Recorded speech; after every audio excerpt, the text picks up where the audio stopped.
Bonjour à toutes et à tous, bienvenue sur GCN pour le résumé de la 6e étape du Tour d'Italie. Départ à midi du côté de Canelli, 102 km, retour à Canelli.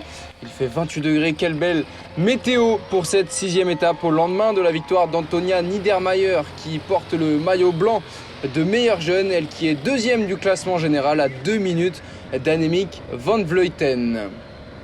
La 6e étape qui est partie donc autour de Canelli avec évidemment une ambition derrière Annemiek van Vleuten, que ce soit pour le classement général, mais également pour le succès d'étape. Il va falloir faire fort.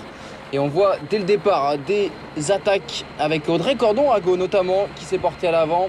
On a vu également Anouska Koster pour la formation UnoX.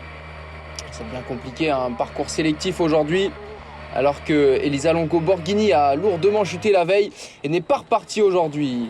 La tête de la course avec deux concurrentes, on retrouve notamment la formation Phoenix de Koenig qui place à l'avant le dossard 94 de Petra Stiassny, la jeune Suissesse.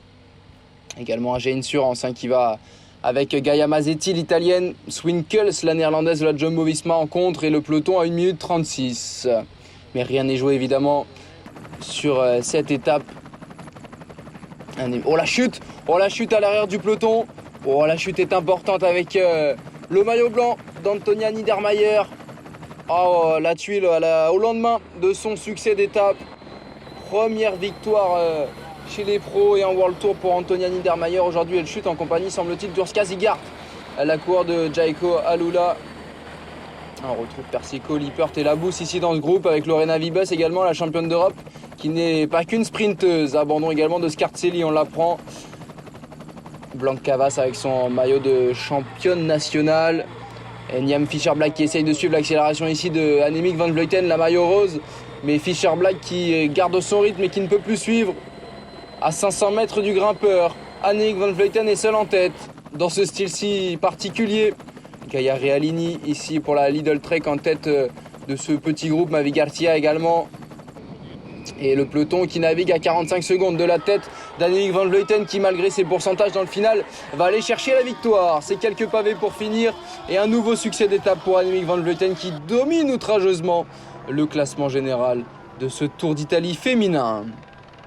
Alors on va attendre les résultats pour voir exactement ce qu'il s'est passé derrière sur cette 6e étape avec Lorena Wiebes qui termine à 20 secondes devant Liane Lippert, Soraya Paladin et Fem Van Empel qui vient prendre la 9e place pour la formation Jumbo-Visma. Et on va aller chercher un petit peu les classements. Ali Olatson 10e juste devant Juliette Labous qui prend la 11e place. Cécile Uttrup-Ludwig est 12e. Quelques écarts, mais derrière Van Vleuten, il n'y en a pas tant que ça. Belle performance en tout cas de Lorena Wiebes qui vient prendre la 2e place aujourd'hui parmi des coureurs plutôt puncheuses. Et la Movistar qui place donc avec Van Vleuten et Lippert deux concurrentes parmi le top 3.